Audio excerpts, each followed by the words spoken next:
Friends, best brain biology की video class में आप सबका स्वागत है।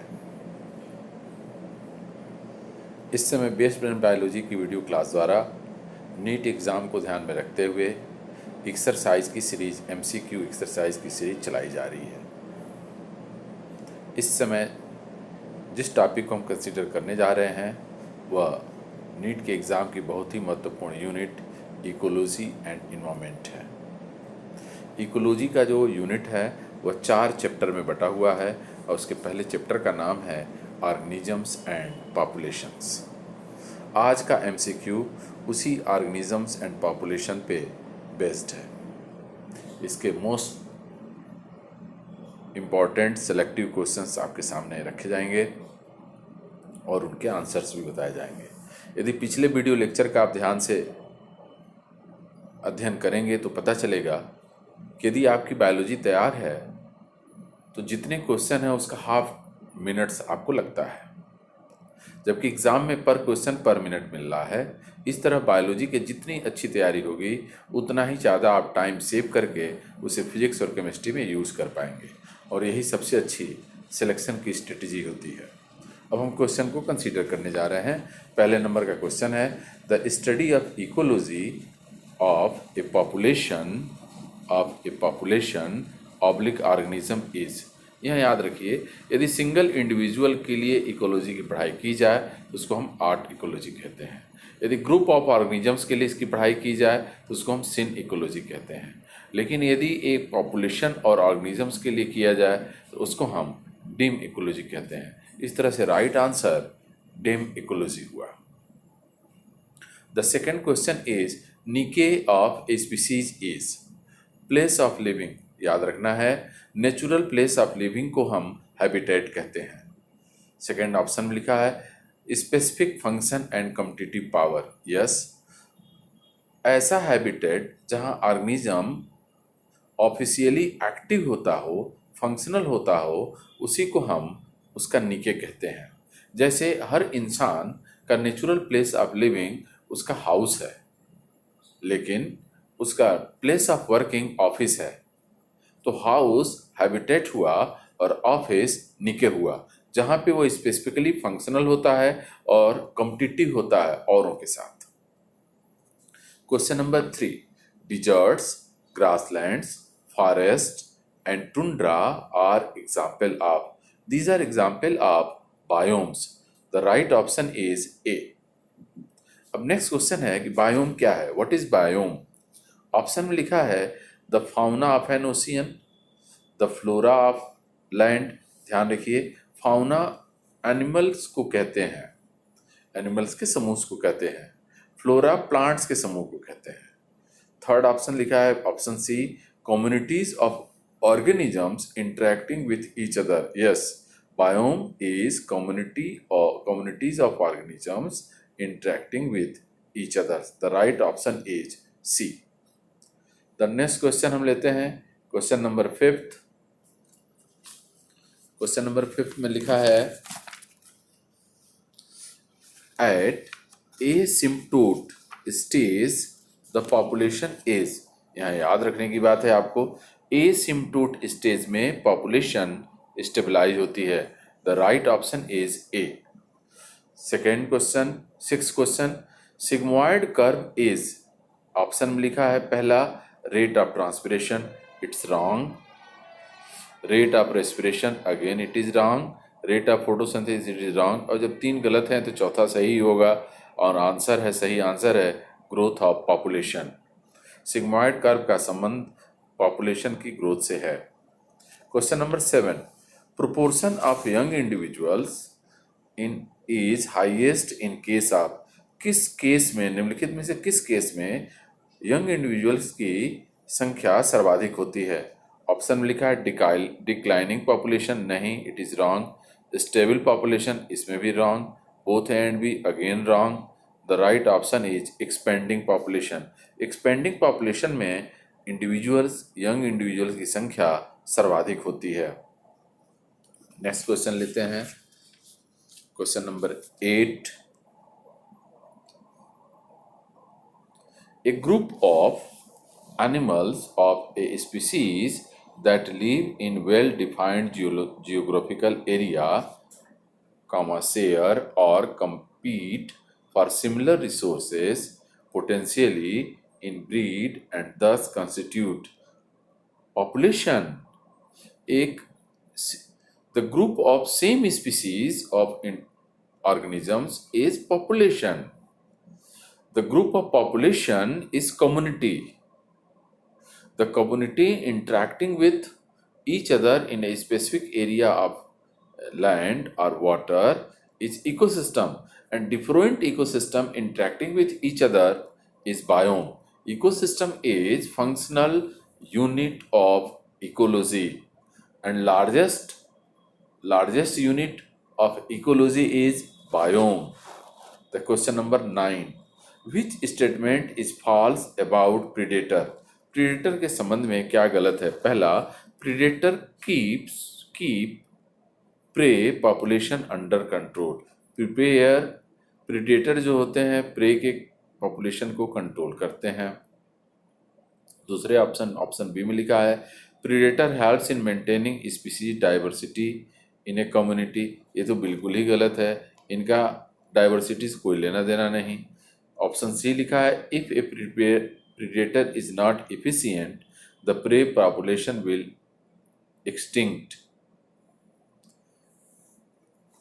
यदि प्रीडेटर की इफिशियंसी नहीं होगी तो प्रे का पॉपुलेशन एक्सटिंक्ट कर जाएगा.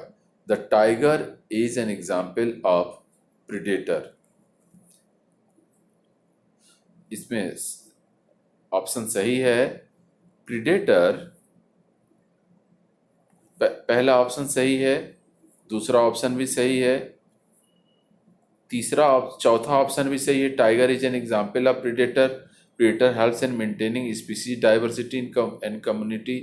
पहला भी सही है. और ऑप्शन में पूछा गया कि फॉल्स कौन है. False one is C. If a predator is not efficient, यदि प्रीडेटर एफिशिएंट नहीं होगा तो प्रे की पॉपुलेशन बढ़ जाएगी. ऑप्शन में लिखा है एक्सटिंक्ट हो जाएगा, इसलिए यही सही ऑप्शन हुआ. Question number 10. दो कॉलम बनाए गए हैं, उनमें रिलेशनशिप पूछा गया है interaction, commensalism, parasitism and competition के एग्जाम्पल्स क्या क्या हैं. पहला जो प्रीडेशन है इसका एग्जाम्पल है सी. कैक्टस एंड मॉथ के बीच का रिलेशन प्रीडेशन का रिलेशन है. सेकेंड ऑप्शन जो कमेंसलिज्म है इसका सही एग्जाम्पल है ऑर्किड. मैंगो और ऑर्किड का रिलेशनशिप कमेंसलिज्म है, जबकि प्रीडेटर का कैक्टस एंड मॉथ था. पैरासिटिज्म का एग्जाम्पल है cactus and hedge plant. Cactus and hedge plant is an example of parasitism. Competition का एग्जाम्पल है बेलेनस एंड कैथेमेलस. इस तरह से सही आंसर हुआ option A C, 2D, 3A and 4B. Question number 11. Select the incorrect statement. ध्यान रखना है करेक्ट नहीं पूछा जा रहा है, इनकरेक्ट पूछा जा रहा है. पहला ऑप्शन लिखा है orchid epiphytic on mango, it's wrong. Is commensal, it's wrong, ये गलत है. ये orchid epiphytic on mango is commensal, ये तो रिलेशनशिप सही है. आंसर में इनकरेक्ट बताना है. Bird laying eggs in the nest of another for incubation so brood parasitism. Yes, it is also correct.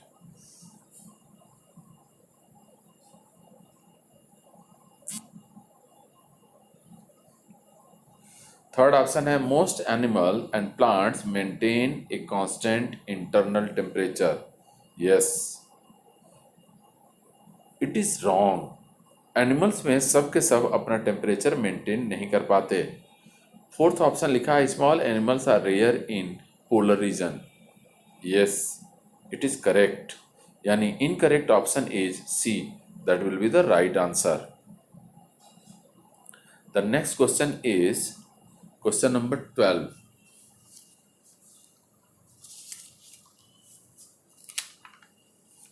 Question number 12. The most ecologically relevant environmental factor is, the answer है temperature. सबसे important factor atmosphere का temperature है।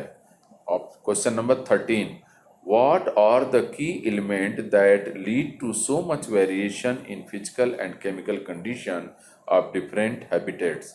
Different habitat के physical chemical variation का सबसे की element क्या है?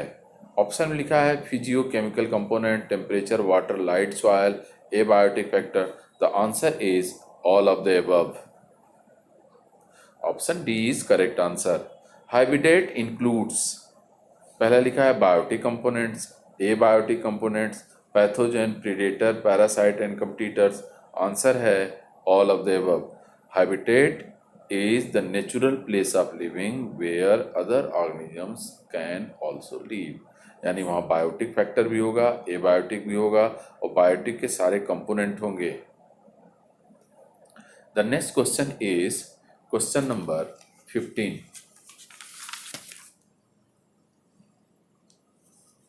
क्वेश्चन नंबर 15 पढ़ रहे हैं इसको हम। Plants growing in saline soil are high concentration of salt or halophytes. Correct option is B. Question number 16. Praying mantis is good example of camouflage.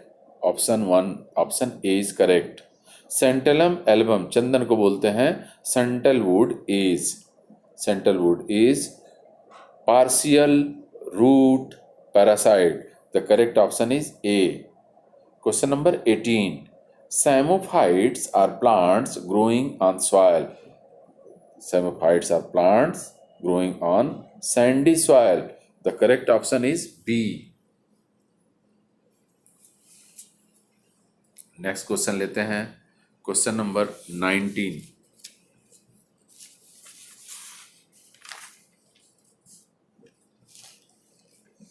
The total root parasite is, the right answer is Rafflesia. Rafflesia का plant total root parasite है। Rafflesia का flower world का सबसे बड़ा flower है। Question number 20। Consequences of population explosion were explained by Malthus. Malthus ने population explosion को for the first time explain किया था।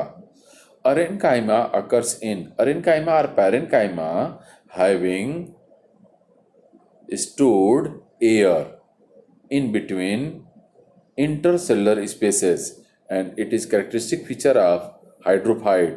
Arenchyma provides buoyancy to plant.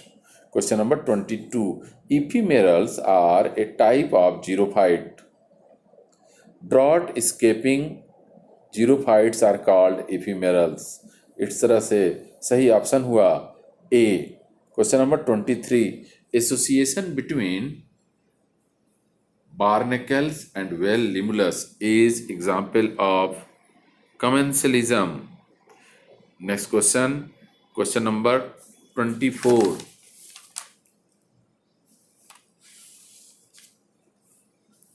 Plants growing on sandy soil. Plants growing on sandy soils are called samophytes. Next question. Maximum survival and reproductive capacity shown by a population under optimal condition is called biotic potential. किसी भी organism का maximum survival और reproductive capacity optimal condition के अंदर उसकी biotic potential कहलाती है। And uninterrupted और maximum reproductive capacity is called carrying capacity. Maximum reproductive capacity को ऑर्गेनिज्म का कैरिंग कैपेसिटी कहते हैं। Question number 27। Actively moving organisms in aquatic ecosystem, aquatic ecosystem में सर्वाधिक तेज मूव करने वाले ऑर्गेनिजम्स को नेक्टॉन कहा जाता है। The right option is D,